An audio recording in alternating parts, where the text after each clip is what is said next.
हरे कृष्णा हरे कृष्णा हरे कृष्णा कृष्णा कृष्णा हरे हरे, हरे राम राम राम हरे हरे। जगत गुरु श्रील प्रभुपाद की जय। गुरु महाराज गुरु परंपरा की जय।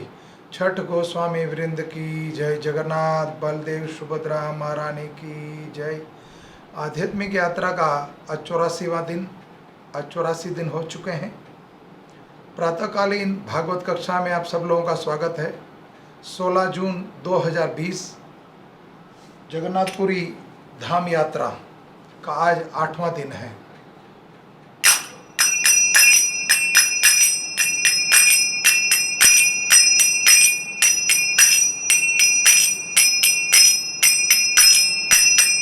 जय राधा माधवा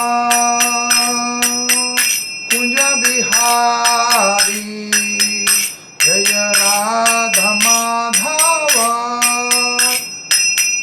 कुंज बिहारी, जय गोपी जन वल्लभा गिरवरधारी, जय गोपी जन वल्लभा गिरवरधारी, यशोदानंदन ब्रज जन रंजन,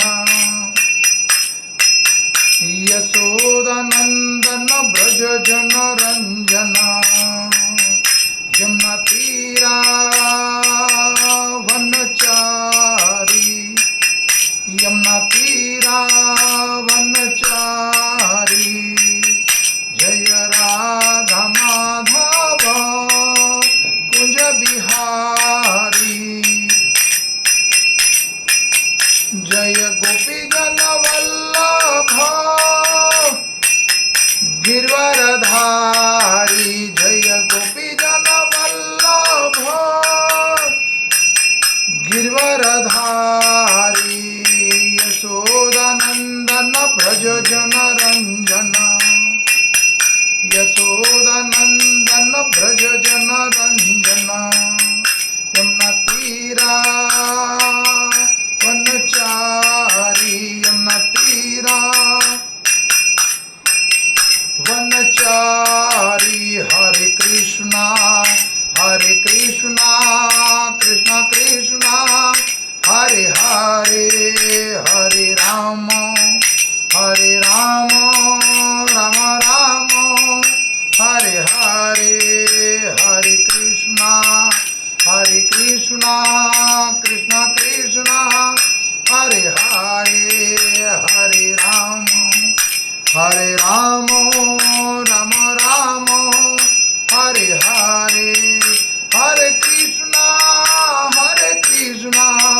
कृष्णा कृष्णा हरे हरे, हरे राम राम राम हरे हरे, हरे कृष्णा कृष्णा कृष्णा हरे हरे, हरे राम राम राम हरे हरे, हरे कृष्णा कृष्णा कृष्णा हरे हरे, हरे राम राम राम हरे हरे, हरे कृष्णा कृष्णा कृष्णा हरे हरे, हरे राम राम हरे हरे, जय वृंदावन धाम जय वृंदावन धाम, जय वृंदावन धाम जय वृंदावन धाम, जय कृष्ण बलराम जय कृष्ण बलराम, जय गौरानिताय जय अनिताय, जय राधा श्याम सुंदर राधे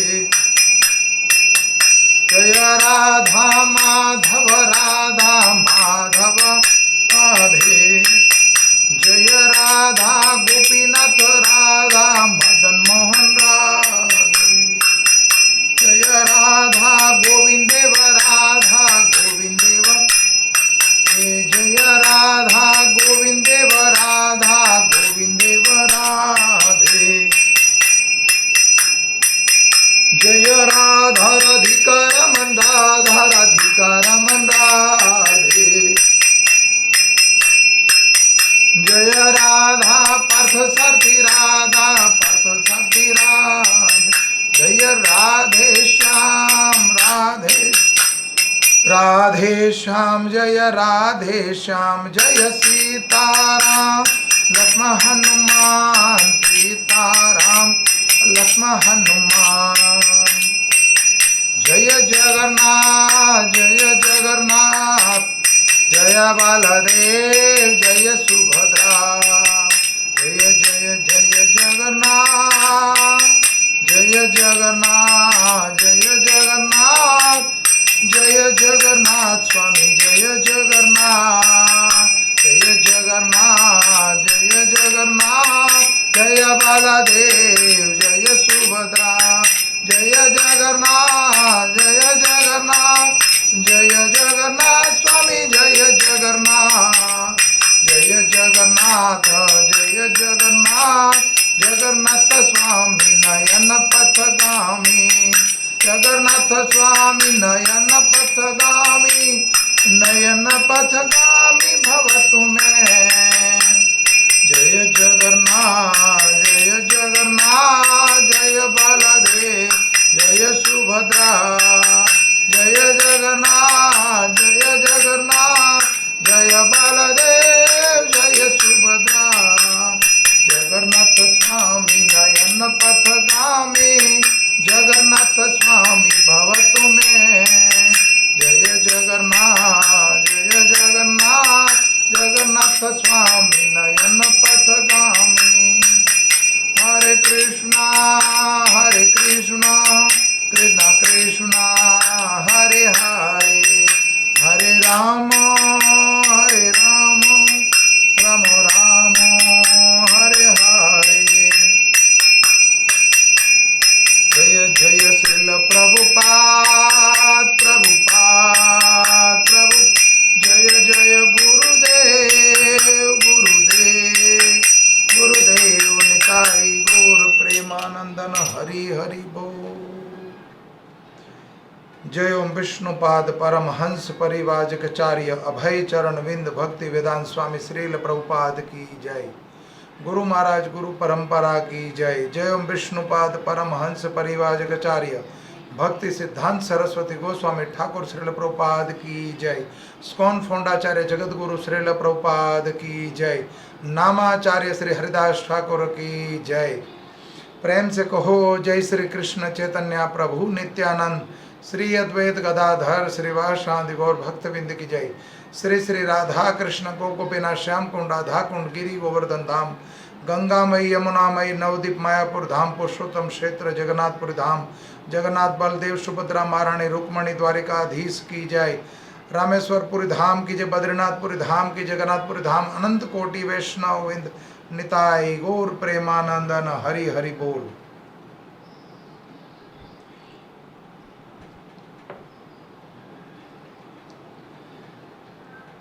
ओम नमो भगवते वासुदेवाय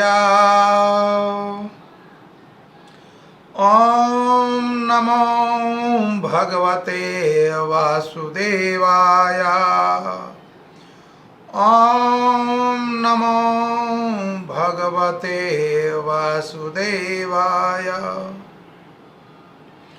नारायणं नमस्कृत्यं नरं चैव नरोत्तमं देवीं सरस्वती व्यासं ततो जयमुदीरयं नष्टप्रायं शुभेद्रेषु नित्यं भागवतं सेवया भगवते उत्तम श्लोके भक्तिर्भवति नैष्ठिकी कृष्णाय वासुदेवाय देवकी नंदनंदनाय च नंदगोपकुमाराय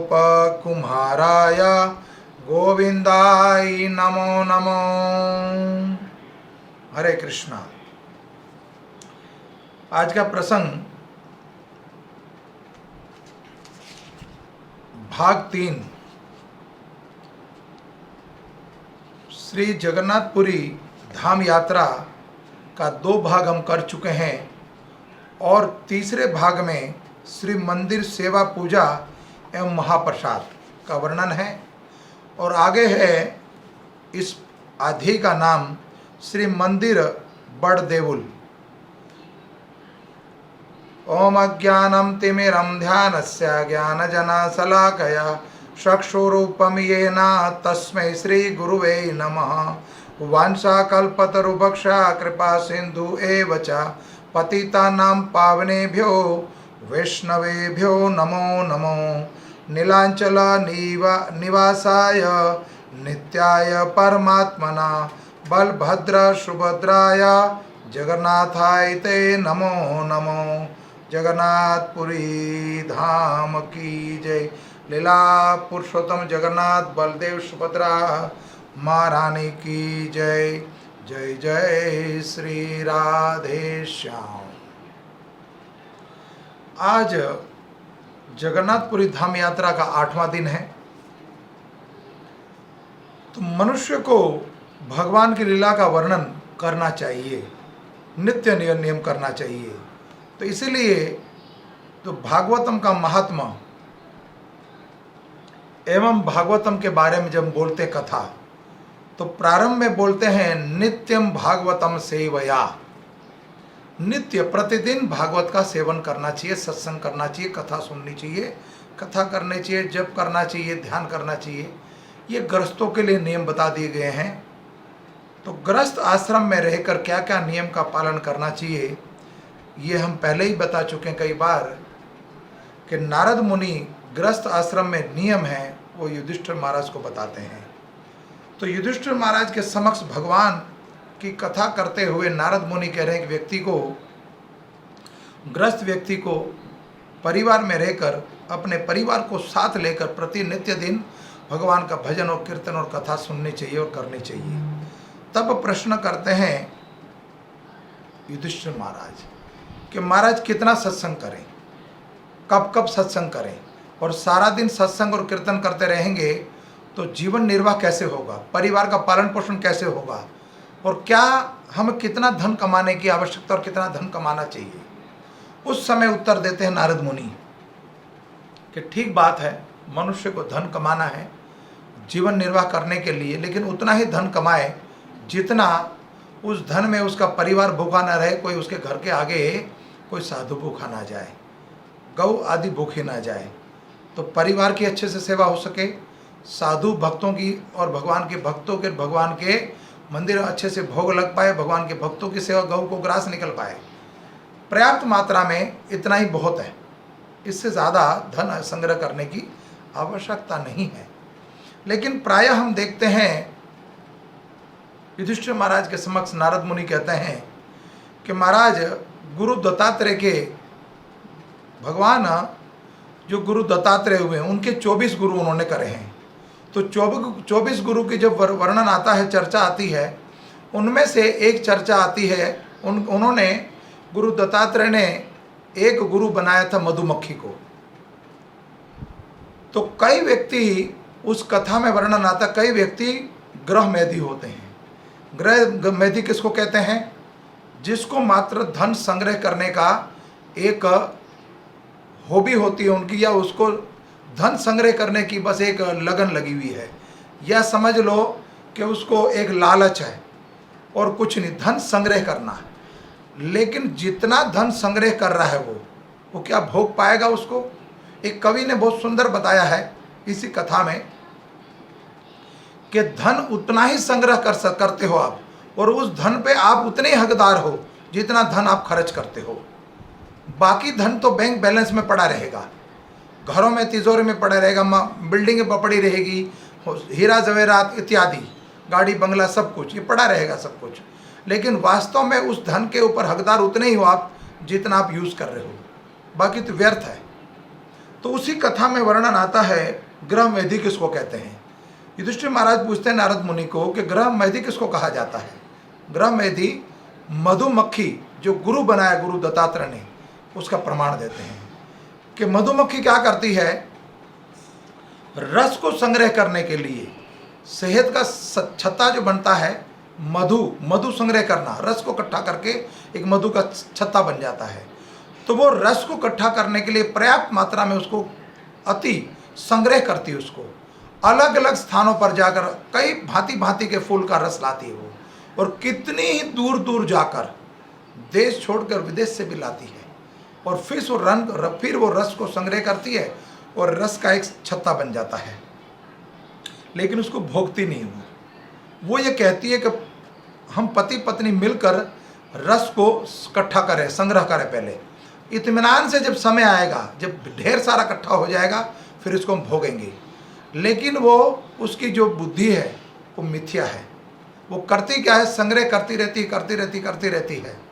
लेकिन एक समय जब वो रस से भर जाएगा, उसमें रस टपकना शुरू हो जाएगा, अपनी संतान की उत्पत्ति से पहले वहाँ क्या होगा, जैसे अपने बच्चे छोड़ेगी उसमें, उसी समय मधुहारा आएगा। मधुहारा आता है और क्या करता है, मधु के छत्ते के नीचे आग जलाता है, और मधु जितना भी इकट्ठा करा उस मधुमक्खी ने, इतना कष्ट सहन करके वो सारा का सारा शहद, मधु का रस जो है, वो सारा का सारा रस जो है तोड़ के ले जाएगा, हाथ में कुछ नहीं बचेगा। तो जीवन भर संग्रह किया, जीवन भर परिश्रम किया। ठीक उसी तरह कई लोगों की आदत होती है, रात दिन परिश्रम करते हैं, रात दिन देश छोड़ के विदेश अपने परिवार को छोड़ देते हैं, समाज को छोड़ देते हैं, मात्र धन संग्रह करना और कुछ नहीं है। एक कामी व्यक्ति की तरह वो संग्रह करना, काम काम, पैसा पैसा पैसा पैसा, वो दिन रात मेहनत करता है, ना दिन देखता ना रात देखता है, डे नाइट ओवर टाइम लगाता है, देश छोड़ के विदेश जाता है, अपने परिवार को समाज को कष्ट पहुंचाता है, लेकिन धन संग्रह करना है। और अंत काले होता क्या है, ये मृत्यु एक दिन कन्फर्म आनी है, जो डिसाइडेड है। और वो जो धन संग्रह किया उसको भोग नहीं पाता। वो जो धन जीवन में संग्रह किया उसका 75% तो पड़ा ही रह जाएगा, 25% बड़ी मुश्किल से यूज़ कर पाता है वो, 75% जैसा हिस्सा वो पड़ा रहेगा। अंत में उसकी संतान लायक अगर होगी तो भोगेगी तो सही, अगर नालायक हुई तो उसको बर्बाद कर देगी। और उस पूर्वज को जिसकी मृत्यु हो चुकी है, अगर वो भगवान के अगर वो स्वर्ग लोक में है, क्षमा चाहता हूँ, तो स्वर्ग लोक से भी पुनः उसको मृत्यु लोक में गिरना पड़ेगा। क्यों, धन तो संग्रह उसके पिता ने किया है। तो मनुष्य के जीवन का अपना अपना प्रारब्ध है, प्रारब्ध भोगने के लिए इस मृत्यु लोक में बारंबार आना पड़ेगा। पुरनति जननम पुरनति मरणम, जन्म जठारनी, बार बार माँ के गर्भ में आके वो दुख सहन करना पड़ता है। लेकिन कई लोग कहते हैं कि कई इस समय जो वर्तमान काल की जो स्थिति है, वर्तमान काल की स्थिति आप देखिए, ये कोरोना वायरस के कारण भयावह रोग जो लगा हुआ है, कोरोना वायरस, तो अब ये सांसारिक, पारिवारिक और एक प्राकृतिक, ये प्राकृतिक दुख है, और दुख को सहन करने की हमारे में क्षमता नहीं है। और भगवान ने, कहते हैं भगवान की मर्जी के बिना एक पत्ता भी नहीं हिलता। तो इस समय प्रकृति क्या प्रकोप दिखा रही है। अभी हम देखते हैं न्यूज़ चैनल पर कि शमशान घाट पर अग्निदाह करने के लिए स्थान नहीं है, हॉस्पिटल छोड़ो, हॉस्पिटल में जगह नहीं है एडमिट होने के लिए। और जिसके परिवार का व्यक्ति, जिसका शरीर छूट रहा है, संसार का, प्रकृति का नियम देखिए, भगवान निराला है, कहते हैं भगवान की लाठी में आवाज़ नहीं है। तो ध्यान से सुनिए, कितना भयावह रोग है ये, कि परिवार के लोग भी अपने परिवारजन के लोग की जिसकी बॉडी है मृत्यु के बाद उसको छूते तक नहीं। क्या नियम है वास्तव में, जो संबंध है, इस शरीर का संबंध परिवार के साथ, समाज के साथ, ये परिवार के साथ, या अपनी फैमिली के साथ जो जुड़ा हुआ है ये, लेकिन जब भयावह रोग लग गया है, परमात्मा की, कहते हैं परमात्मा की लाठी में आवाज़ नहीं है। तो अभी ये कोरोना वायरस क्या हमें दिखता है, दिखाई तो नहीं दे रहा है, कितना भयावह होगा। अगर ये स्थिति उसकी तब है जब वो दिख नहीं रहा है, अगर वो दिखे तो क्या स्थिति होगी, अगर वो दिखे तो क्या स्थिति होगी। बिना देखे ये प्रकोप दिखा रहा है ये, अगर वो दिख जाए तो कितना भयावह रोग आ जाए और कितना भयावह कष्ट आ जाएगा। तो मात्र एक ही उपाय बताते हैं नारद मुनि युधिष्ठिर महाराज को कि हरे नाम संकीर्तन कीजिए और भगवान के नाम का चिंतन कीजिए, चिंता मत कीजिए। जिस व्यक्ति ने असली धन संग्रह करा है, असली धन, दिव्य संपत्ति, दिव्य बुद्धि संग्रह करिए। वो इस रोग से बचेगा, इस कलह से बचेगा, इस महामारी से बचेगा। आप इस रोग को देखते हुए हमें डर लगता है कि क्या स्थिति लोगों की आ चुकी है। तो कलयुग का ये पहला चरण है। अभी कलयुग 4,32,000 वर्ष की आयु है, जिसमें अभी मात्र 5,200 वर्ष बीते हैं। अभी तो स्टार्टिंग है, 4,27,000 वर्ष बाकी हैं। ये कलयुग का पहला चरण भगवान आपको दिखाना चाह रहे हैं कि आप स्वतंत्र जीना चाहते हो, आपका सर्वनाश हो जाएगा। आप समर्पण हो जाओ और भगवान की बनाई हुई प्रकृति को भाव से और बुद्धिमानी से खर्च करो। बुद्धि में अपनी स्वतंत्रता मत दिखाओ, अपनी ताकत मत दिखाओ। जो ताकत दिखाने वाले देश हैं, विकसित देश, वो मुंह के बल गिरे हुए इस समय। किसी के पास कोई उपाय नहीं है। तो मात्र शास्त्र कहता है कि साधु संग करना, सत्संग सुनना, कीर्तन करना, इससे आपको ये दुख सहन करने की शक्ति प्रदान होगी। और भगवान के चरणों में जब अपने आप को समर्पण कर दोगे तो भगवान आपको रक्षक, पहले भी कथा बोल चुके हैं हम कि रक्षक भगवान है। रक्षक कोई दवा नहीं, कोई डॉक्टर नहीं, कोई कुछ नहीं। अगर जितने बचे रहोगे इस रोग से, उतने सावचेत रहोगे, नियम का पालन करोगे, बच जाओगे और अपने परिवार के साथ। इस वर्ष 2020 में जो इतना बड़ा व्यापार में घाटा दिख रहा है, परिवार में घाटा दिख रहा है, परिवार के लोग जा रहे हैं, हमारे आंखों के सामने जा रहे हैं, हम कुछ नहीं कर पा रहे हैं। लेकिन मनुष्य का अपना प्रारब्ध वो हमें भोगना पड़ता है। प्रारब्ध ही हमारा, जो हमने कर्म करे हैं, इस समाज ने, इस मृत्यु लोक पर जितने लोग हैं, उनके कर्मों का फल भोग रहे हैं। ये हो सकता है उसमें हम भी हों, हमें पिछले पूर्व जन्म की जो कमाई है, बैंक बैलेंस जो हमने संग्रह करा है, संपत्ति संग्रह कर ली है, ये नीति की ही या अनीति की, ये हमें खुद देखना है। अपने अपने प्रारब्ध के हिसाब से हमें भोगना पड़ेगा। अच्छा फल हो या बुरा फल हो, फल को हमें भोगना पड़ेगा इसी जीवन में, इसी शरीर से। तो मनुष्य देह प्राप्त होने के बाद अगर हमने सत्संग नहीं करा, भजन नहीं करा, साधु संग नहीं करा, शास्त्रों को मान नहीं दिया, अपमानित करते रहे उनको, तो अंत में उसका रिजल्ट क्या होगा ये अभी देखने को आ रहा है हमें। कितने धर्म के विपरीत हो गए लोग, क्या स्थिति है। कहीं भूकंप आ रहा है, कहीं अग्नि है, कहीं बारिश है, कहीं तूफान है, कहीं किसी तरह का षड्यंत्र करके युद्ध छिड़ रहा है, कहीं किसी देश में एक दूसरे को भड़काया जा रहा है और वहाँ अग्नि के द्वारा घरों को जलाया जा रहा है, गाड़ियों को जलाया जा रहा है, कोई आत्महत्या कर रहा है, पता नहीं विपरीत स्थिति। कई बार तो भूकंप आ चुका है। इसलिए भगवान के ऊपर से भरोसा लोगों को उठ चुका है। वास्तव में भगवान है, भगवान नहीं है ऐसा नहीं है। भगवान आज भी है, प्रमाण है इसका शास्त्रों में। भगवान के मंदिरों में भगवान विराजमान है, हमारे सबके हृदय में भगवान विराजमान है। विश्वास रखिए, रियलाइजेशन लाइए, हे ठाकुर मैं आपका हूँ, हे भगवान मैं आपका हूँ। कभी ये तो रियलाइजेशन लाओ। अपने व्यापार के बारे में, अपने धन के बारे में चिंतित हो, कभी ये चिंता कीजिए, हे परमात्मा मैं आपका हूँ, मेरी रक्षा करिए। अपने आप को जिस दिन भगवान को समर्पण कर दोगे, बेड़ा पार हो जाएगा। कहने को बहुत कुछ है। इसलिए गुरु दत्तात्रेय वाली जो कथा है वो बारंबार याद आती है कि ग्रह मेधी ना बनिए, ग्रह मेधी ना बनिए, विरक्त बनिए। जितना है उसमें संतुष्ट रहिए और जो है उसको भोग लीजिए आराम से। और चिंता और अति संग्रह करने का प्रयास मत करिए। बैंक बैलेंस इतने छोड़ दिए हैं, इतने इंश्योरेंस, लाइफ इंश्योरेंस, इतनी एफडियाँ, इतने मकान, इतनी गाड़ी, इतना बंगला, क्या करेंगे हम? संग्रह करने की, हम स्वतंत्र जीने की आदत पड़ चुकी है। 700 करोड़ की जो 84 लाख योनि में से एक योनि मनुष्य योनि, जो चाहता है कि मैं स्वतंत्र जीऊँ। ये 83,99,999 योनि जो है ये भगवान पर निर्भर है। भगवान पे भरोसा रखिए, कुछ भी नहीं होगा। अगर विश्वास है तो प्रतिदिन 2 घंटे का समय निकालो, भगवान को अपने आप को समर्पण कीजिए और प्रतिदिन जितना ज़्यादा से ज़्यादा हो सके भगवान का भजन करिए। अब हम कथा में प्रवेश करते हैं आगे। जगन्नाथपुरी की यात्रा।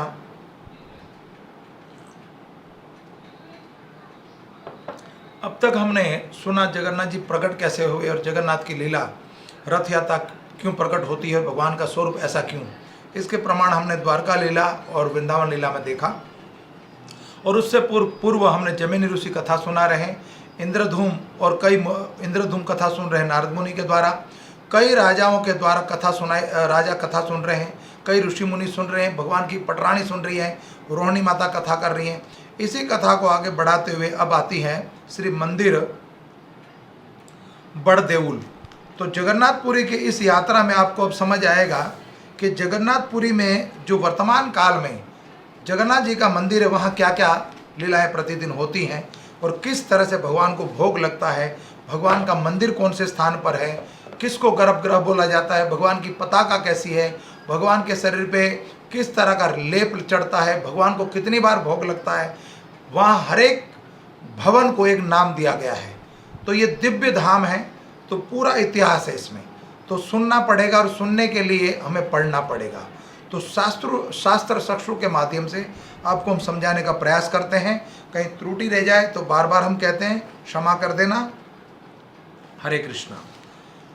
श्रीपुरी धाम को शंख क्षेत्र कहा जाता है क्योंकि इसका आकार दक्षिण बाहु शंख के समान है। दक्षिण बाहु सीधा और उल्टा, लेफ्ट और राइट। शंख के दो मुख होते हैं, शंख के दो मुख होते हैं, राइट और लेफ्ट। तो ये बताया गया है कि दक्षिणाई बाहु शंख के समान, इसके मध्य में बड़ देउल। बड़ देउल का मतलब पूरा सुनिएगा। बड़ देउल जगन्नाथ का आलाई नील पर्वत पर खड़ा है। मतलब ये मंदिर जो है नीलांचल पर्वत पर खड़ा है। जगन्नाथपुरी का सबसे महत्वपूर्ण आकर्षण स्थल ये भव्य विशाल मंदिर है, जो सदियों से इस पवित्र धाम में गर्व के साथ नीलगिरी पर खड़ा है। सारे नगर के केंद्र में यह मंदिर है और जो दूरस्थ स्थानों से देखा जाता है। भारत के अनूठे संस्थापक कला का उदाहरण और ऐसी स्थापत्य शैली जिससे आधुनिक समाज के लोग उस समय के लोगों का स्वभाव, उनकी इच्छाओं और उनके जीवन शैली एवं लक्ष्य को समझ पाते हैं। जब इस मंदिर के हम दर्शन करते हैं तो आज से पूर्व प्राचीन काल की हमें याद आ जाती है और दिव्य जो वहाँ की उस समय सभ्यता थी और दिव्य लक्षण थे वो हमें दिखाई देते हैं। जब इस आध्यात्मिक मंदिर के हम दर्शन करते हैं तो वो भाव प्रकट हो जाता है और उस लक्ष्य की शैली को हमें प्राप्त कर लेते हैं।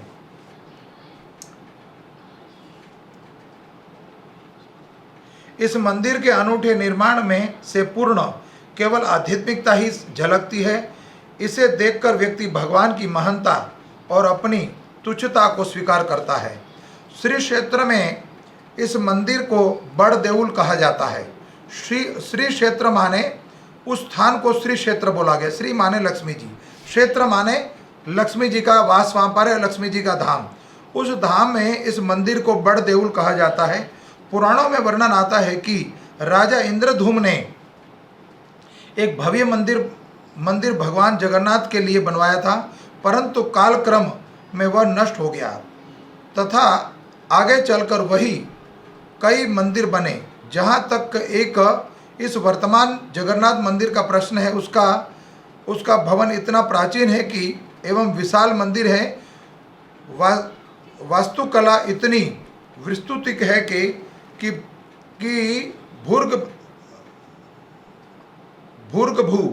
भूर्गभू विज्ञानियों ने भी इसे समझने के लिए कई वर्ष लगा दिए। हमें अधिकतर जानकारी मादला पांजी उड़िया का शब्द है, इसलिए बोला जाता है मादला पंचांग में से प्राप्त होती है, जो उड़ीसा का प्राचीन इतिहास स्वरूप पंचांग है। लंब रूप में तालपत्र पर लिखित होकर मादल एक प्रकार का वाद के आकार में होने के कारण उसका नाम मादला पंचांग है पड़ा है। इसमें जगन्नाथ देव के मंदिर तथा उड़ीसा के राजा का इतिहास लिखा है और कई अभिलेख भी मंदिर के निर्माण का उल्लेख प्रदान करते हैं। देखिए, मंदिर है, मंदिर की स्थापना है और भगवान वहाँ विराजमान है, तो उसका इतिहास है। कलयुग शास्त्र प्रधान है, तो शास्त्रों में उनका वर्णन है, तो मंदिर को महानता देनी होगी, भगवान को महानता देनी होगी। लेकिन तथाकथित पहले भी बता चुका हूँ, 3 दिन से बता रहा हूँ कि कलयुग के जो भगवान हैं उसका कोई अगर इतिहास है तो उसको भगवान मानिएगा, अन्यथा नहीं मानना। तो यहाँ बताया गया कि उड़िया में एक पंचांग है, जिसका नाम है मांदला पंचाग, जिसके अंदर जगन्नाथ जी की स्थापना कैसे हुई और क्या उसका पूरा वर्णन, इसका उल्लेख प्रदान होता है। इसलिए इतिहास हो गया उसका। सन 1078 और 1147 तक शासन करने वाले कलिंग विजेता राजा गोड़ गंगदेव ने एक विजय संत्वभ के रूप में इसका निर्माण करवाया। श्रीपाद रामानुजाचार्य के द्वारा दीक्षित थे। दूसरे राज्यों को जीतकर जितना भी धन संग्रह होता था सब इस मंदिर के निर्माण कार्य में खर्च करते थे। वे राजा परम वैष्णव कहलाते थे, परंतु बहुत समय बीतने तक मंदिर प्रतिष्ठित नहीं हुआ था। अधिकतर विद्वानों का यही मत है कि उन्हीं के वंश में उत्तराधिकारी राजा अनंग भीमदेव ने सन 1189 से सन 1223 के दौरान इसे पूर्ण किया। राजा गोड़गंग, क्षमा चाहता हूँ, राजा चोड़गंग को मंदिर निर्माण का श्रेय देने के लिए द्वितीय इंद्रधूम कहा जाता है। जो प्राचीन काल में इंद्रधूम हुए हैं उसी का स्वरूप, उनके जैसा रूप, उनका जैसा व्यवहार, उनके जैसे लक्षण पाए जाते हैं महाराजा इंद्रधूम जैसे राजा चोड़गंग। ऐसा कहा जाता है कि प्रासादों के 36 प्रकार होते हैं। भगवान के जो पार्षद हैं उनके 36 प्रकार होते हैं। उनमें ये मंदिर श्री उत्सक खंडशाला प्रकार में आता है, जो भगवान पूर्ण पुरुषोत्तम को अधिक प्रिय है। मंदिर की 5 प्रकार की श्रेणियां होती हैं: बेराज, पुष्पक, मालक, कैलाश और त्रिपटक। ये उड़िया भाषा में सारे वर्णन है मंदिरों के, तो प्रमाण है शास्त्रों में, तो आप समझ पाएंगे और हम भी समझ पाएंगे। इसमें से ये भवन मंदिर बेराज श्रेणी का है। चतुसहस्त्र चमच तुरस्त्र के 9 प्रकार के मंदिरों में से ये मंदिर एक प्रकार का है, जिसे श्रीवस्त भी कहा जाता है। उसके निर्माण की विधि श्री शिल्प चंद्रिका से उद्भूत है। इसकी 4 दीवारियों के भीतर ना तो समुद्र का गर्जन और ना ही बाहर का कोलाहल सुनाई देता है। चारों दीवारों को मिलाकर ये मंदिर प्रासाद 10 एकड़ भूमि पर बसा हुआ है।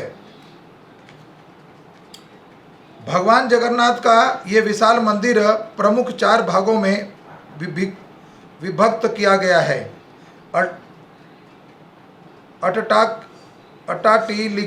अट्टालिका श्रेणी पूर्व दिशा से पश्चिम की ओर श्रम श्रेणी में विभक्त है। श्री मंदिर की पूर्व दिशा से पश्चिम की ओर विस्तार के पहले ही, यानी सर्वप्रथम भोग मंडप, नाट्य मंदिर, जगमोहन या मुखशाला और गर्भगृह, ये सभी इमारतें एक ही अक्षर पर स्थित हैं। यहाँ बताया गया कि 5 श्रेणियाँ जो बताई गई, सर्वप्रथम 5 में क्या क्या है? पहला भोग मंडप, दूसरा नाट्य मंदिर, तीसरा जगमोहन, चौथा मुखशाला और 5वां है गर्भगृह। ये सभी इमारतें एक ही अक्ष पर स्थित हैं, परंतु इनका निर्माण एक साथ नहीं हुआ। इस मंदिर की मूल निर्माण योजना में केवल देउल और जगमोहन ही शामिल है। अन्य 2 भवन 14वीं एवं 15वीं शताब्दी में बनाए गए हैं। इसके 4 विभिक्त भागों का वर्णन निम्नलिखित प्रकार से होता है। सर्वप्रथम आ रहा है 5 मंदिर का जो वर्णन बताया गया है, उसमें सर्वप्रथम है गर्भगृह, जो दिव्य और प्राचीन है और मुख्य मंदिर है। यहाँ पर सर्वप्रथम पहला मंदिर लिखित इस प्रकार से है: विमान या विशाल प्रमुख केंद्रीय गुंबद, जो शंख के आकार की अत्यंत ऊंची मीनार है, जिसके ऊपर कमल के आकार का एक किरीट है। किरीट माने मुकुट। इसे ही देउल या श्री मंदिर कहते हैं। बड़ देउल, जो भगवान का मंदिर के ऊपर जो चक्र है उसको देउल कहते हैं। इस विशाल गुम्बद का निचला भाग ही मंदिर का मुख्य प्रमुख भाग है, जिसके अंदर के भाग को गर्भगृह कहते हैं। जहां पूर्व की ओर अपना मुख कमल करने पर करके जगन्नाथ उच्च वेदी के उत्तर भाग में श्री बलराम दक्षिण भाग में एवं दोनों के मध्य में श्री सुभद्रा देवी विराजमित है। मणिकोठा अथवा रत्न वेदी को रत्न सिंहासन कहते हैं। यह रत्न सिंहासन काला मुंगनी पत्थर से निर्मित है एवं विभिन्न कारीगरी से भरा हुआ है। ऐसा भी कहा जाता है कि ये रत्न सिंहासन हजारों शालिग्राम शिलाओं से बना है। देखिए, दिव्य कथा सुनने को मिल रही है शास्त्र चक्षु। तो धन्य है जिन्होंने संग्रह किया, जो हम लोग तक नहीं, जन जन तक पहुंचेगा ये। तो कथा के प्रारंभ में ही बोला गया है कि हर एक घर में ये पुस्तक होनी चाहिए, हर एक को इस कथा का ज्ञान होना चाहिए, हर एक को भगवत धाम का ज्ञान होना चाहिए। तो इसलिए भगवान के लीला और भगवान के गुण सुनने की व्यक्ति के अंदर जिज्ञासा होनी चाहिए। और यही जिज्ञासा बनी रही अगर आपकी, तो आपका बेड़ा पार हो गया, दुखालय से आप निकल जाओगे। तो आगे बताते हैं, ये शिलाएं जो शालिग्राम शिला से बना हुआ भगवान का सिंहासन है, ये विशाल शिलाएं नेपाल के राजा द्वारा प्राप्त की गई है। रत्न सिंहासन पर पूजा पंडा पुष्पालक ही चढ़ सकते हैं, परंतु इनके अलावा गजपति महाराज और नेपाल नरेश को भी यह सौभाग्य प्राप्त होता है। देखिए, बताया गया है यहाँ पर कि भगवान जहाँ विराजमान है, जो भगवान का रत्न सिंहासन है, इस पे कौन कौन विराजमान हो सकता है, कौन पर वहाँ पर जाके भगवान की सेवा कर सकता है। तो बता दिया गया, पूजा पंडा या पुष्पालक ही चढ़ सकते हैं, परंतु इसके अलावा गजपति महाराज और नेपाल नरेश को भी ये सौभाग्य प्राप्त है। इस पर राजपुरुष साधुओं के चित्र बनाए गए हैं एवं उड़ीसा भाषा में लिखी हुई कुछ लेख भी मिलते हैं। इस रत्न वेदी पर चतुर्विधा विग्रहों का भी अलावा श्री माधव चतुर्विधा श्री विग्रह बताए गए हैं।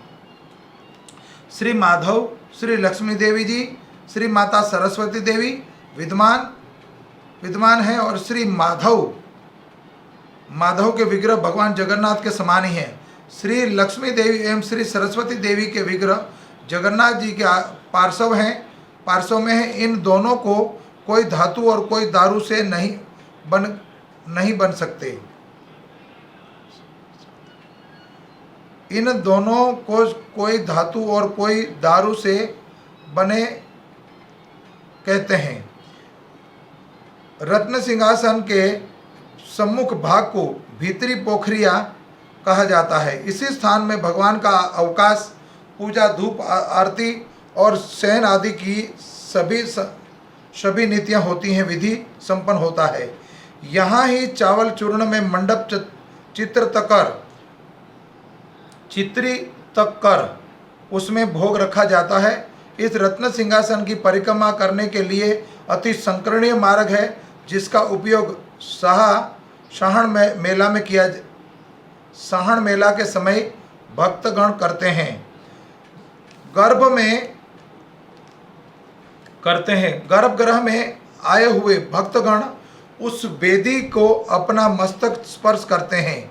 इस गर्भगृह में अंदर बाहर आने के लिए एक ही द्वार है, जिसे काला घाट द्वार कहा जाता है। जगन्नाथ को भोग लगाते समय इसी द्वार के दरवाजे पर एक कपड़ा बांध दिया जाता है, जिससे दूर से तीनों विग्रहों के अधर दिखाई ना पड़े। अधर माने भगवान को जब भोग ऑफर होता है तो वो गर्भगृह में एक जो बड़ा द्वार है उसके ऊपर कपड़ा बांधा जाता है। कपड़ा इसलिए बांधा जाता है कि जब भगवान 56 तरह का भोग ग्रहण करते हैं, आरोग्य करते हैं, तो किसी को उनके अधर माने होठों का दर्शन ना हो, इसलिए उस दरवाजे को मेन द्वार को ढक देते हैं। मंदिर के बाहरी रास्ते से मंदिर की ऊंचाई 214 फुट है।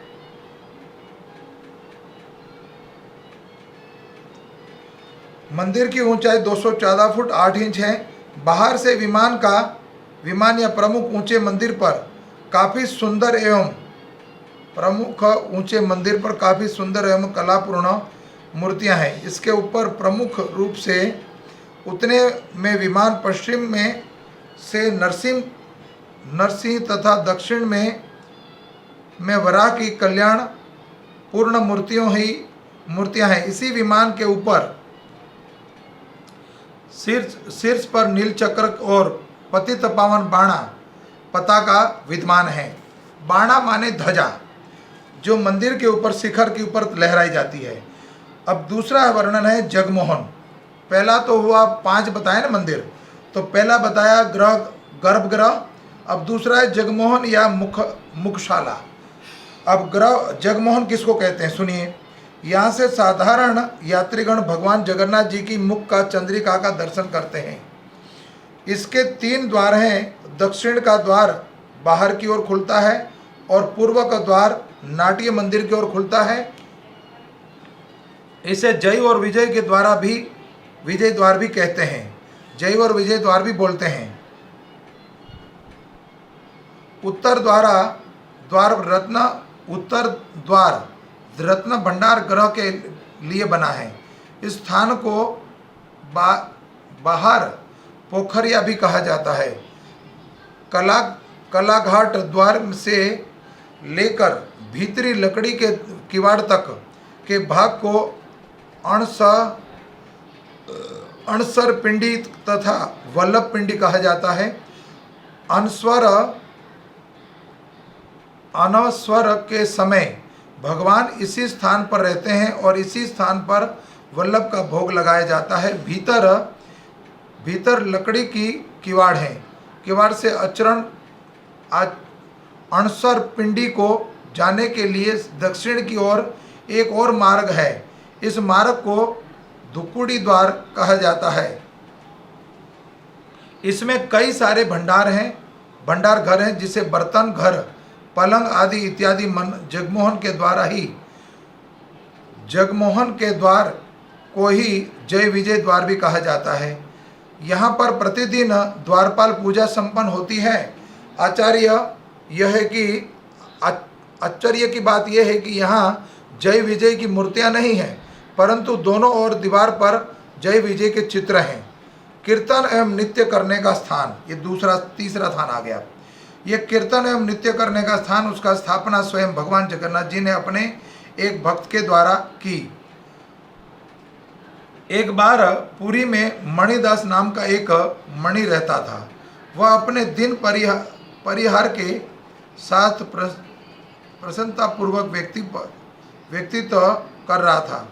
दुर्भाग्यवश उसकी पत्नी व बच्चों को एक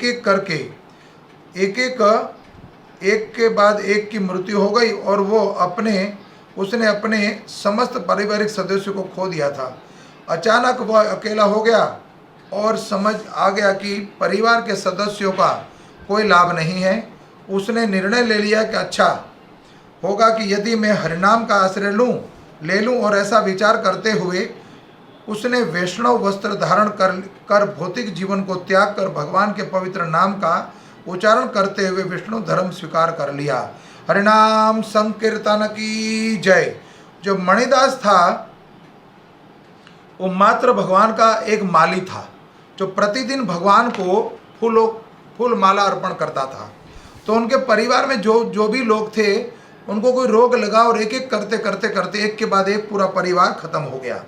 तो मणिदास आगे कहते हैं कि क्यों ना मैं वैष्णव धर्म अर्पण स्वीकार कर लूं और क्यों ना वैष्णव वस्त्र धारण कर लूं। तो बहुत अच्छी बात है, ये करना चाहिए। उसने क्या करा, ये स्वीकार तो कर लिया कि भगवान का भक्त बन जाऊं और भगवान के चरणों में हमेशा सेवा करता रहूं।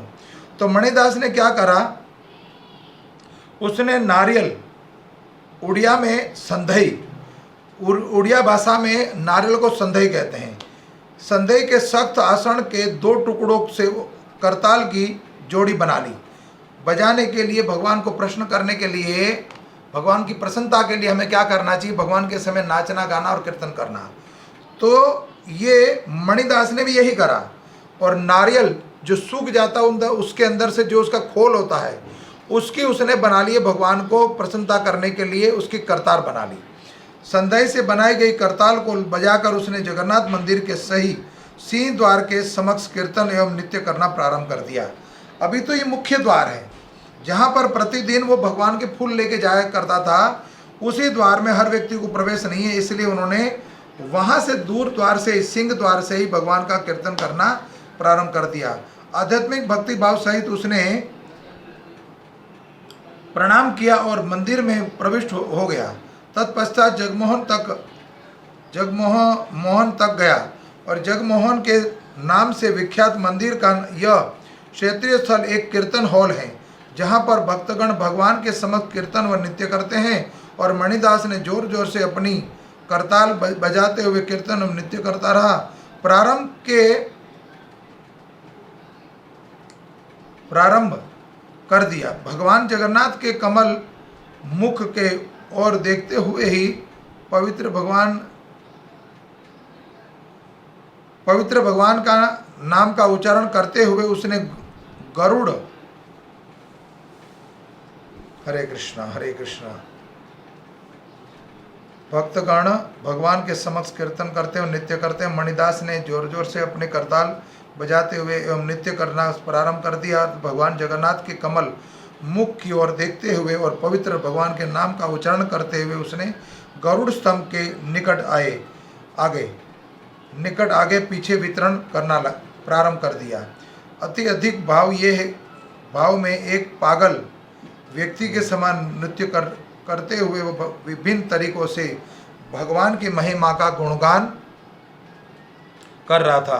प्रतिदिन वह जगमोहन में भगवान जगन्नाथ के समक्ष कीर्तन व नृत्य करता था।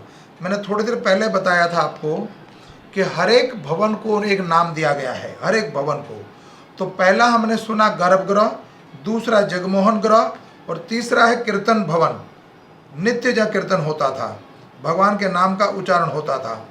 तो वो विभिन्न तरीकों से भगवान की महिमा का गुणगान करता रहा और प्रतिदिन जगमोहन में भगवान जगन्नाथ के समक्ष कीर्तन व नृत्य करता रहा। अब उसने मणिदास ने नियम बना लिया था कि परिवार में तो कोई है ही नहीं, तो विरक्ति, जब तक विरक्ति नहीं आएगी भगवान की भक्ति नहीं हो पाएगी। तो वो विरक्त होकर प्रतिदिन क्या करता था, सन्यासी की तरह जीवन बिताना और भगवान के मंदिर में प्रतिदिन रहना और भगवान का कीर्तन करना। कुछ दिनों के पश्चात एक पंडा जगमोहन में बैठा और उसने पुराणों की चर्चा करना प्रारंभ कर दिया। वह विष्णु पुराण में से बोल रहा था और उनके अनेक लोग वहां बैठकर श्रवण कर रहे थे। वह अत्यंत कुशलता पूर्वक बोल रहा था और उसने प्रत्येक व्यक्ति के मन को आकर्षित कर लिया था। और उसी समय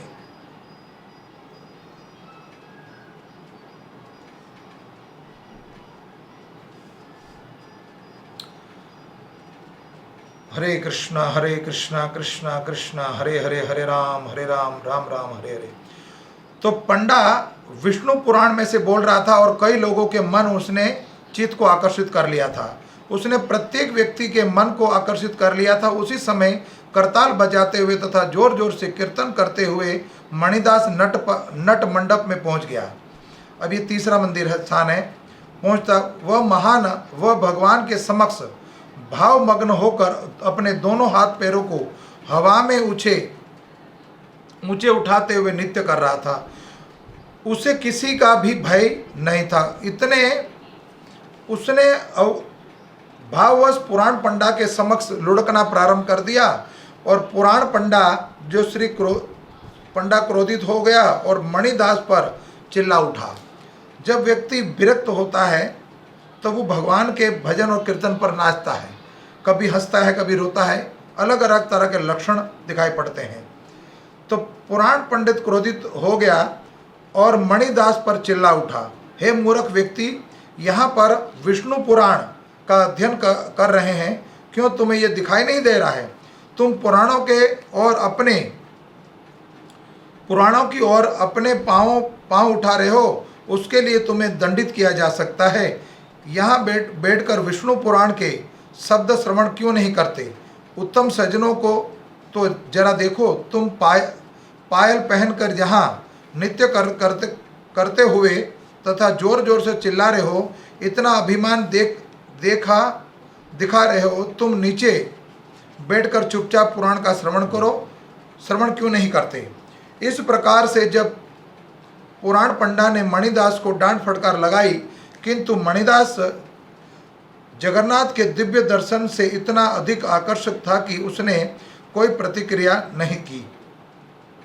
जब दर्शकों ने मणिदास को पुराण पंडे की ओर कोई प्रतिक्रिया करते हुए नहीं देखा तो उन्होंने उससे कहा, हे निर्थक व निश्चेतन व्यक्ति, क्या तुम पुराण पंडा की बातें नहीं समझ आती? तुम उसे एक साधारण व्यक्ति की तरह समझते हो। इसके लिए तुम्हें घोर दंड दिया जाएगा। जब तुम्हें कौन बचाएगा, हम देखते हैं। इससे पहले कि तुम कुछ थप्पड़ और मुक्के लगाए जाएं, तुम यहाँ से चले जाओ। मणिदास ऐसा सुनकर अति अधिक निराश हो गया और वो भगवान जगन्नाथ के पास चला गया, और जहाँ भगवान जगन्नाथ के विग्रह स्थापित थे गर्भगृह में, वहाँ पहुँच गया और उनके पास पहुँच गया और आध्यात्मिक क्रोध अभिमान सहित उसने कहा, आप तो दावा करते हैं। भगवान को कह रहा है मणिदास भगवान के सामने अपनी कंप्लेंट कर रहा है। क्या कह रहा है? आप तो दावा करते हैं कि जो आपकी चरण कमलों की शरण ले लेता है, आप उसे आश्रय प्रदान करते हैं। जो लोग भी आपसे आश्रय मांगते हैं, आप अपनी दोनों भुजा उठाकर उनका आश्रय प्रदान करने के लिए यहाँ बैठे हैं। मैंने आपकी चरण ग्रहण की है, परंतु इस सब के बावजूद भी मुझे इस समस्या को झेलना पड़ रहा है। और अब मैं समझा कि आप कितने महान हो। आप अपने सेवक के प्रति बहुत ही क्रूर हो। ऐसा कहते हुए मणिदास ने अति अधिक क्रोध में अपनी करताल को फेंक दी और नाराजगी वश वो रोष में हो वहाँ से अपने आश्रम को लौट गया। और उस रात में उसने कुछ भी खाना भी नहीं खाया और भगवान के ध्यान में मग्न होकर भगवान जगन्नाथ की संध्या आरती में उपस्थित हुए बिना वह सो गया। हरे कृष्णा।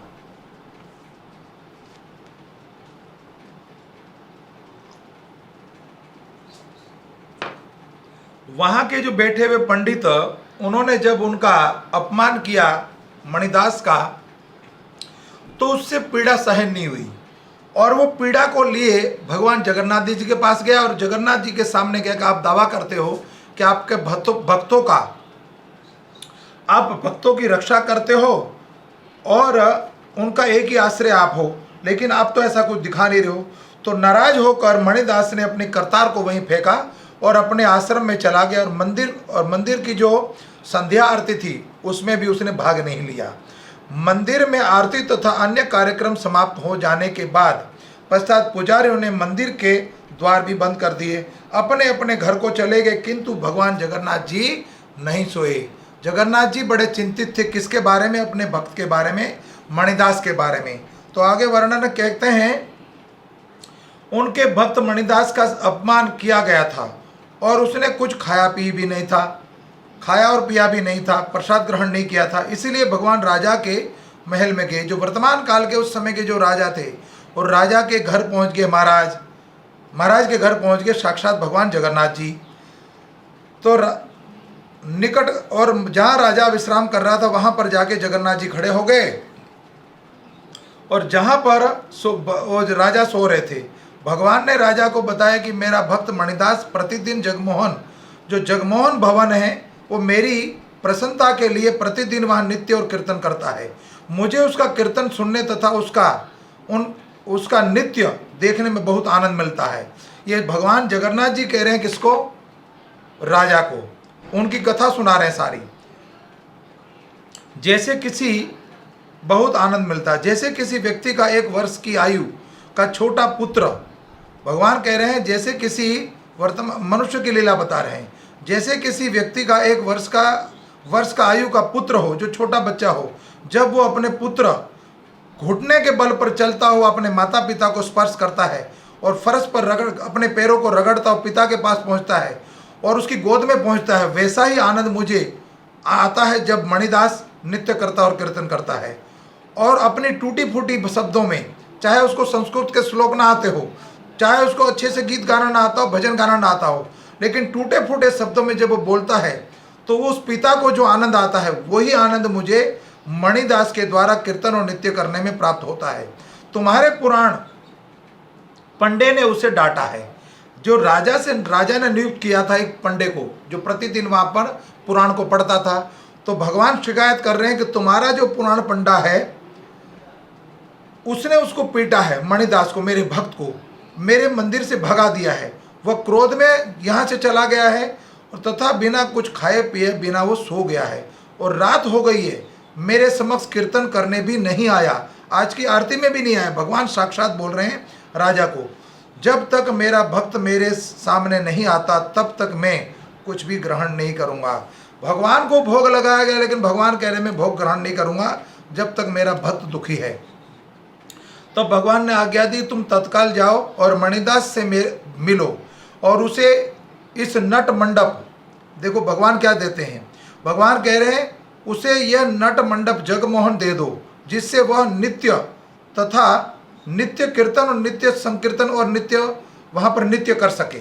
भगवान कह रहे हैं कि जो नित्य जगमोहन भवन है वो उस मणिदास को दे दो और उस पंडे को कहीं और हटा दो यहाँ से, मुझे नहीं उसकी आवश्यकता, ना मुझे सुनना है। तुम ऐसा कर लोगे तभी मैं खाऊंगा, मुझे विश्वास है। विश्वकर्मा ने यह जगमोहन मेरे समक्ष मेरे भक्तों द्वारा कीर्तन एवं नृत्य करने के लिए ही बनाया है। मैं वहाँ और कुछ भी नहीं करवाना चाहता। वह स्थान केवल मेरे भक्तों के लिए जहाँ प्रतिदिन से संकीर्तन हो और वहाँ आकर मेरी प्रार्थना कर सके और मेरे कमल मुख का दर्शन कर सके। मैं नहीं चाहता कि जगमोहन में यहाँ पुराण पंडा शास्त्र पढ़े। यदि तुम चाहते हो तो लक्ष्मी देवी के मंदिर के सामने पुराणों का पाठ होना प्रारंभ करा दो। भगवान एक स्थान और बताते हैं कि अगर तुम शास्त्र पढ़वाना चाहते हो प्रतिदिन, तो लक्ष्मी देवी का जो स्थान है वो पुराण पंडा को दे दो, लेकिन ये जगमोहन भवन है वो मणिदास को दे दो, जहाँ प्रतिदिन नित्य होता है। भगवान जगन्नाथ जी के सामने कोई दोनों हाथ ऊपर हाथ उठाकर अगर कोई नाचता है तो भगवान को अति प्रसन्नता होती है। तो भगवान चाहते हैं कि मेरे सामने कोई आके कीर्तन करे, नृत्य करे। नृत्य प्रतिदिन होना चाहिए वहाँ पर।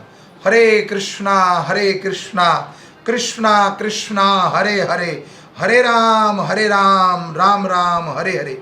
भगवान की ग्लोरीफाई करना, जैसे हमें अपनी प्रशंसा सुनने की आदत होती है, हमें उससे खुशी प्राप्त होती है, ठीक उसी तरह भगवान भी चाहते हैं कि मेरे भक्तगण मेरी प्रशंसा करे और मेरे नाम का कीर्तन करे। भगवान उसमें अति प्रसन्नता भगवान को होती है। ऐसा कहकर भगवान जगन्नाथ अंतर्ध्यान हो गए। फिर वे मणिदास के स्वप्न में प्रकट हो गए और भगवान ने कहा, हे मणिदास, तुम व्रत क्यों कर रहे हो? व्रत कहने का अर्थ है तुम व्रत क्यों कर रहे हो? कृपा उठो और अब कुछ तुम खा लो, कल तुम्हारे समस्त समस्याओं का समाधान हो जाएगा। भगवान यहाँ पर मणिदास के आगे प्रकट हो गए सपने में और मणिदास को कह रहे तुम व्रत क्यों रख रहे हो? व्रत रखने का अर्थ हुआ कि उन्होंने भोजन नहीं करा था। जगन्नाथपुरी में कोई व्यक्ति भूखा नहीं रह सकता किसी दिन, 365 दिन। जगन्नाथपुरी में एकादशी व्रत भी नहीं होता। कल एकादशी का व्रत है, कल योगिनी एकादशी है, तो जगन्नाथपुरी में एकादशी व्रत भी नहीं होता। तो भगवान कह रहे तुम व्रत तोड़ो और भोजन ग्रहण करो और जो तुम्हारी समस्या है उसका समाधान हो गया है, कल सब कुछ तुम्हें समानता सब समाधान हो जाएगा, सब तुम्हें मिल जाएगा। अब मणिदास ने भगवान का आदेश सुना और अत्यंत प्रसन्न होकर उसने उठकर भोजन ग्रहण किया और वह सब समझ गया कि भगवान ने उनको आशीर्वाद दे दिया है। नींद से जगने पर राजा श्रीधि मणिदास के घर गया और अत्यंत स्नेहपूर्वक उसे गले लगा लिया और बहुत आदर सहित राजा ने मणिदास का हाथ पकड़ा और उसे जगमोहन भवन में ले गया। राजा ने उसके सिर पर पगड़ी रखी। राजा ने उसके सिर पर पगड़ी रखी तथा उससे कहा, जगमोहन में भगवान के समक्ष प्रसन्नतापूर्वक अपनी संधई करताल बजाते हुए नित्य व कीर्तन करो। इस प्रकार से भगवान को आनंद हो। अब राजा ने उनको राजा बना दिया। जो मणिदास था एक माली था, और संधई का अर्थ है कि जो नारियल के टुकड़ों से बनाई हुई करतार। तो प्रतिदिन तुम ये जगमोहन भवन तुम्हें सौंपता हूँ। उसको पगड़ी बांधी, ताजपोशी हो गई उनकी। अब तुम प्रतिदिन यह भगवान के सामने नृत्य करो और कीर्तन करो, जिससे भगवान को तुम आनंद प्रदान कराओ। राजा तो चाहते हुए थे कि भगवान आनंदित रहे। मणिदास बहुत खुश था, बहुत प्रसन्नता हुई, और वह पुनः प्रतिदिन जगमोहन में आकर कीर्तन व नृत्य करके भगवान को आनंद प्रदान करने लगा। तब से ये जगमोहन में पुराण नहीं बोली जाती। पुराण पंडे ने लक्ष्मी देवी की मंदिर में जाकर अपना व्याख्यान देना प्रारंभ कर दिया, और भगवान अपने भक्त के भक्ति भाव से इतने ही प्रभावित हो गए थे कि उन्होंने पुराणों की चर्चा का स्थान बदल कर कहीं और कर दिया। भगवान चाहे तो क्या नहीं हो सकता, भगवान कुछ भी और कहीं भी कर सकते हैं। लेकिन प्रतिदिन अब यहाँ पर नित्य हो रहा है, कीर्तन हो रहा है। अब आ रहा है और आगे एक भवन जिसका वर्णन है नाट्य मंदिर। भगवान का ये जो मंदिर है इसको कहते हैं भोग मंडप। भोग मंडप बनने पर पूर्व इसे जगमोहन कहा जाता था। मणिदास की लीला यहाँ पर ही घटित होती थी, जिसका आकार 67 फीट बाई 67 फीट का है, और ये 16 बड़े बड़े खंभों से बना हुआ है। सभी स्तंभों के चारों ओर अनेक देवी देवताओं की मूर्तियां हैं। इसे बाहर से पोखरिया कहते हैं। इस स्थान से बाहर जाने के लिए कुल 6 रास्ते हैं। इनमें से कई मूर्तियां भी पूजा प्रतिदिन की जाती है, कई मूर्तियों की प्रतिदिन वहाँ पूजा की जाती है। नाट्य मंदिर के पूर्व दीवार पर भीतर की ओर से जगन्नाथ बलभद्र की कांची विजय यात्रा तथा दशावतार की मूर्तियां भी निर्मित हैं, तथा भोग मंडप की ओर खुलने वाले द्वार के दोनों और ब्रह्मा एवं शिवजी जगन्नाथ की ओर देखते हुए प्रणाम की मुद्रा में खड़े मिलते हैं। इस पर एक दरवाजा है। उस द्वार पर भगवान शिव और ब्रह्मा जी भगवान जगन्नाथ जी को प्रणाम करते हुए वहां पर उनके विग्रह की मुद्रा में खड़े दिखते हैं। इन सबके सर्वाधिक सबसे आकर्षित करने वाला है गोपियों का स्वयं को रथाकृति धारण करके उनमें कृष्ण को बिठाना। एक वहाँ पर स्थान है जहाँ गोपियाँ स्वयं भगवान श्री कृष्ण को रथ पर आरूढ़ कराती हैं। वो सबसे आकर्षण है, कृष्ण को बिठाना। ये वास्तव में हृदयस्सी है, प्रमुख तो है। सारे खंबे भगवान कृष्ण एवं राम की विविध लीलाओं का प्राकट्य करती हैं। 16 खंबे हैं, लेकिन उसमें क्या भगवान की लीला दर्शाई गई हैं, तो भगवान राम की और भगवान श्री कृष्ण की लीलाओं को प्रकट करते हैं। प्रत्येक भक्त को उन्हें देखकर भगवत लीलाओं का स्मरण हो उठता है, और ये सभी कृतियाँ मन और हृदय को एक विशेष आनंद प्रदान करके आकर्षित करती हैं। श्री चैतन्य महाप्रभु के चरणों का अनुचरण करते हुए आज भी हजारों भक्तगण भगवान जगन्नाथ का दर्शन गरुड़ स्तंभ से करते हैं। गरुड़ स्तंभ के पीछे खड़े होकर करते हैं। विशेष जगन्नाथ एवं के अद्भुत दर्शन होते हैं।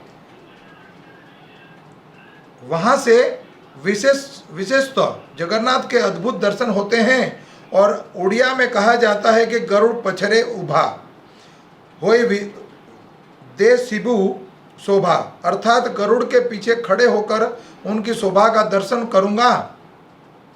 भक्तगण मंदिर में प्रवेश करते ही आनंद विभोर होकर गरुड़ स्तंभ का आलिंगन करते हैं। ऐसा कहा जाता है कि स्तंभ के आलिंगन करने से व्यक्ति सारे व्याधियों से मुक्त हो जाता है।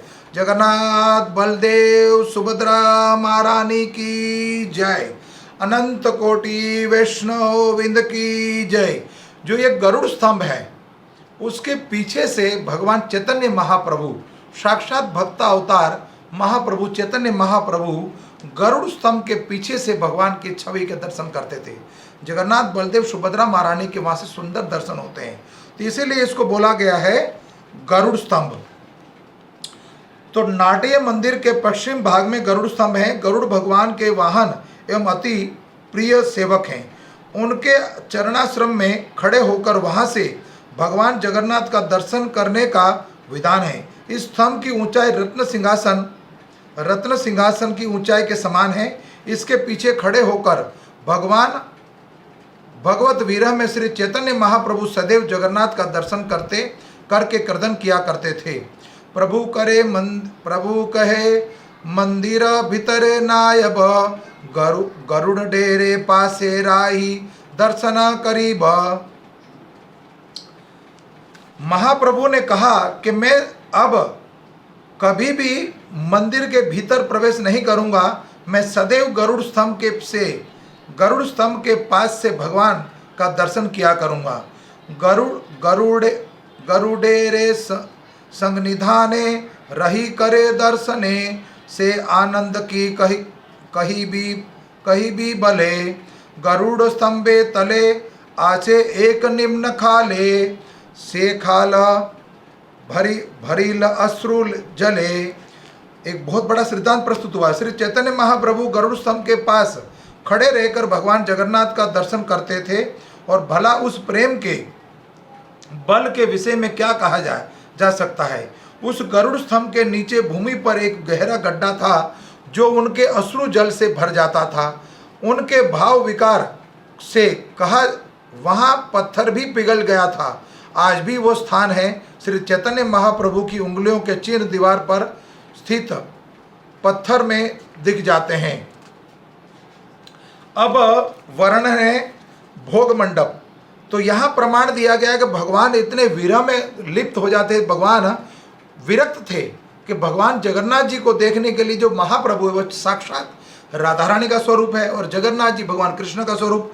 तो राधा रानी के भाव में जब भगवान चैतन्य महाप्रभु प्रकट होते थे तो विरह में भगवान के नेत्रों से आंसू बहते थे, और जगन्नाथ के जो गरुड़ स्तंभ है वहाँ पर एक गहरा गड्ढा वो आंसू से भर जाता था, और भगवान के शरीर से वो पिघलता था खंभा। इसलिए भगवान चैतन्य महाप्रभु के हाथ उसमें पत्थर पिघल गया था, और आज भी उस स्थान पर चैतन्य महाप्रभु की उंगलियों के चिन्ह दीवार पर स्थित पत्थर वहाँ देखे जाते हैं। ये प्रमाण है, देखो शास्त्रों में। गरुड़ स्तंभ के पीछे ये मंडप है, और ये 18 मीटर बाय 17 मीटर का विस्तृत हॉल है। इसमें 4 दरवाजे हैं जिसमें भगवान को नाना प्रकार के व्यंजनों का भोग लगाया जाता है। यहाँ पर भगवान की लीलाओं का दीवारों पर विचित्र किया गया है। क्षमा चाहता हूँ, दीवारों पर चित्रित किया गया है। ऐसा कहा गया है कि यह मंडप आदि शंकराचार्य जी के द्वारा निर्मित है। इसका और एक नाम छत्र भोग मंडप है। इसके पश्चिम द्वार पर जय विजय की मूर्तियां हैं। इसके सभी द्वार शिल्प कला तथा संस्थाप कला के अत्यंत श्रेष्ठ उदाहरण हैं। कहा जाता है कि भोग मंडप के पास श्री शंकराचार्य रहकर श्री मंदिर की परिचालना करते थे।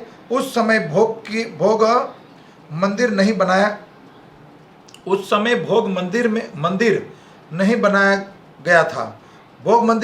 गया था।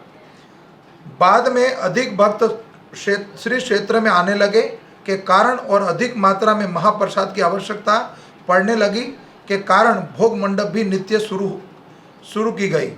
वहाँ पर पहले ये मंडप नहीं था, पहले ये भोग मंडप नहीं था। जब वहाँ पर लोगों यात्रीगण ज़्यादा जाने लग गए और प्रसाद की आवश्यकता ज़्यादा पड़ने लग गई तो ये भोग मंडप बनाया गया, और उस भोग मंडप से प्रतिदिन भोग लगता है। बाद में श्री शंकराचार्य गोवर्धन मठ की स्थापना करके वहाँ रहने लगे, और छत्र भोग मंडप में केवल पुरी के विभिन्न मठाधीशों द्वारा तथा साधारण लोगों के अनुसार भगवान को भोग अर्पित किया जाता है, परंतु राज प्रदत्त परंतु राज प्रदत्त भोग मूल मंदिर गर्भगृह में अर्पण किया करते हैं। बोलो जगन्नाथ बलदेव सुभद्रा महारानी की जय। आज के आनंद की जय। कोई त्रुटि रह गई हो क्षमा चाहता हूँ। नीलांचल निवासाय नित्याय परमात्मना बलभद्र सुभद्राय जगन्नाथाय नमः नमः। जगन्नाथपुरी धाम की जय। लीला पुरुषोत्तम जगन्नाथ बलदेव सुभद्रा महारानी की जय। जय जय श्री राधे। कल योगिनी एकादशी है तो कल अन्न से व्रत रहेगा, लेकिन जिस समय हमारा धाम में वास हो जाएगा जगन्नाथपुरी में, वहाँ जगन्नाथपुरी में एकादशी को बांधा हुआ है, तो वहाँ एकादशी का व्रत नहीं हुआ होता। वो नित्य मुक्त है, वो नित्य मुक्त धाम है। तो वहाँ पर जो व्यक्ति पहुँचता है और वो नित्य वास करता है उसके लिए ये नियम लागू होता है। लेकिन हम लोग अभी संसार में हैं, ग्रस्त हैं और परिवार के साथ रहते हैं, इसलिए कल हमें एकादशी के दिन एकादशी का व्रत से अन्न से व्रत करना है। तो कल योगिनी एकादशी, और पुनः आपसे फिर कल मिलेंगे इस यात्रा में। कोई त्रुटि रह गई हो क्षमा चाहता हूँ। आने वाली 21 तारीख को सूर्य ग्रहण भी है, इसका मैंने संदेश आपको सब लोगों को दे चुका हूँ व्हाट्सएप के माध्यम से। विस्तार से बात करने के लिए सम्मुख बात कर सकते हैं। हरे कृष्णा, धन्यवाद। जगत गुरु श्रील प्रभुपाद की जय।